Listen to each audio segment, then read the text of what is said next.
Coming up on today's Airborne, Zero G contributes to the Sports Illustrated swimsuit issue. The Indian Parliament is considering blacklisting AgustaWestland. And AEA hosts Bring Your Customer Day in Nashville on March 15.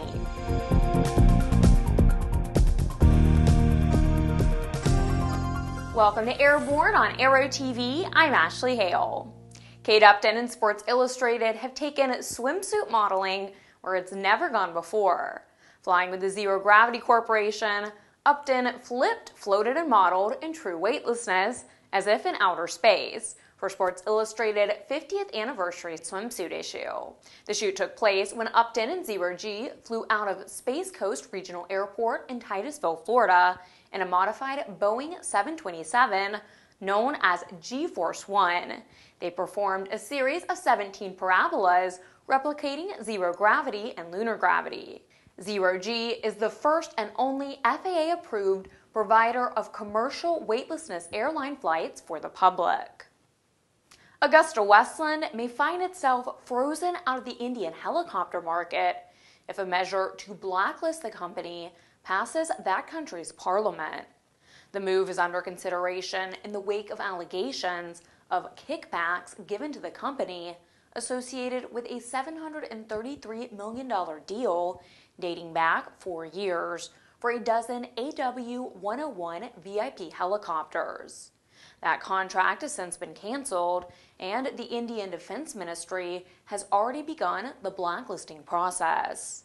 The proposal is being reviewed by the Defense Ministry's legal counsel and will also have to pass muster with the Central Bureau of Investigation before the company could be formally blacklisted. A Defense Ministry official said that the move is mandated by Indian law and that that country has, quote, no option but to proceed with the move. If it is approved, AgustaWestland could be barred from bidding on government contracts in India for 10 years. You're watching Airborne. We'll be back after these messages with more news and our feature of the day. ADS-B will be mandatory for most aircraft by 2020 in the United States, but you can benefit from ADS-B today with the Bendix King KT-74 Mode S transponder. The KT-74 meets the global mandates for ADS-B out when attached to a suitable WAAS GPS. Rebuilding the sport aviation world one aviator at a time. That's A&N's new AeroSports ebook series, your resource guide to the ultimate in aviation adventures. AeroSport will feature the straight skinny on learning and enjoying 16 unique aviation sports, from ultralights and ballooning to aerobatics, gyroplanes and hang gliders to parachuting, home builds and general aviation to RC models. All this and more will be coming soon with the new updatable AeroSport guide for your favorite electronic devices. Get your advance order in now at www.aero-sport.net. Welcome back. If you'd like to suggest a story for Airborne, Aero-TV, our website, or a podcast, drop us an email to news-by@aero-news.net. The Aircraft Electronics Association's annual convention has always been an industry show, primarily aimed at AEA member manufacturers, vendors, avionics specialists, and repair stations. However, in response to requests received by the AEA from the dealer networks and manufacturers to allow end-user customers into the AEA Convention Exhibit Hall, the AEA has approved a trial run of allowing dealers' customers the opportunity to visit the exhibit hall on the last day of exhibits, Saturday, March 15th. To adequately prepare for these customers' attendees, the following guidelines are in place. Each customer must be invited by and accompanied throughout the exhibit hall by a registered repair station representative. Manufacturers may only invite a customer attendee through the AEA dealer network. All customers must be registered.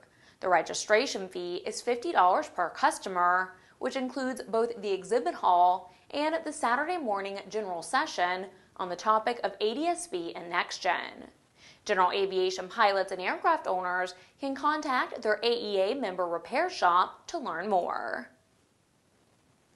Each week, we share with you a sample of an online video one of our viewers found especially entertaining. We call it our Aero Video of the Week.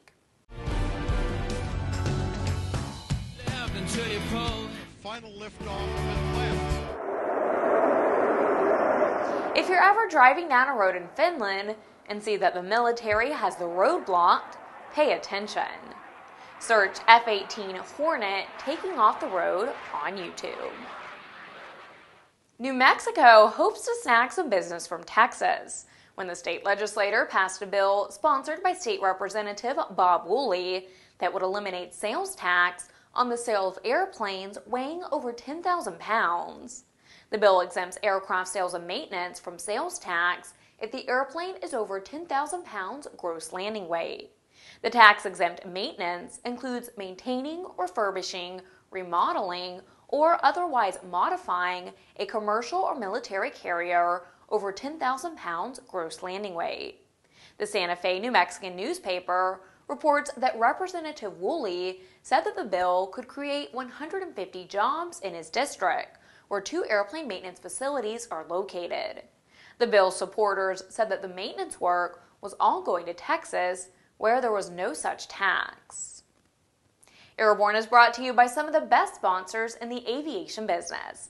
We'll be right back with more news. Redbird Skyport is a multifaceted aviation laboratory charged with developing innovative solutions to the issues facing the industry.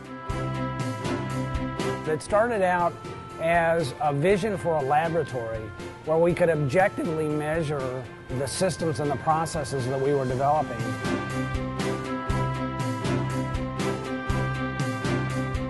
Being able to put some objective measures behind the anecdotal evidence that we have about the value of motion and the application of this technology is very, very important, because until we can objectively measure it and play that data back, we can't design training systems that make the best use of it. For more information about Redbird flight simulations, as well as Redbird's new Skyport, visit www.redbirdflightsimulations.com or www.redbirdskyport.com. Welcome back. If you'd like to be a supporter of Airborne, Aero-TV, our website or podcast, drop an email to jim@aero-news.net. The term low and slow takes on a new meaning for the Marines when 2 F-35B aircraft flew in close formation while in short takeoff vertical landing mode for the first time last week. The test involved the jets flying in STOVL mode, also known as Mode 4, with the F-35B lift fan engaged and engine rotated downward. The mission measured the effects the aircraft had on each other while in Mode 4 to ensure they can operate information safely in an operational environment. The U.S. Marine Corps plans to declare initial operating capability with the F-35B next year. 3 distinct variants of the F-35 will replace the A-10 and F-16 for the U.S. Air Force, the F-A-18 for the U.S. Navy, and the AV-8B Harrier for the U.S. Marine Corps. More than 700 students representing 48 states, the District of Columbia, and the U.S. Virgin Islands are preparing for the 2014 Team America Rocketry Challenge, the world's largest student rocket contest and a key piece of the aerospace and defense industry strategy to build a stronger U.S. workforce in science, technology, engineering, and math. The competition challenges each team to design and build a model rocket that can travel to a height of 825 feet and back within 48 to 50 seconds. Each rocket must also deploy 2 identical parachutes carrying precious cargo, which is 2 raw eggs that must return safely to the ground undamaged. Participants compete for scholarships and prizes totaling $60,000. The winning team will travel to the Farnborough International Air Show in July, courtesy of the Raytheon Company, to compete in the International Rocketry Challenge. The competition is sponsored by the Aerospace Industries Association, the National Association of Rocketry, and more than 20 industry partners. Well, that's our program. Remember to get comprehensive, real-time, 24/7 coverage of the latest aviation and aerospace stories anytime at aero-news.net. Please remember, Airborne is streamed 3 times a week and is always online. Join us every Monday, Wednesday, and Friday for a new edition of Airborne. I'm Ashley Hale. Thanks for watching.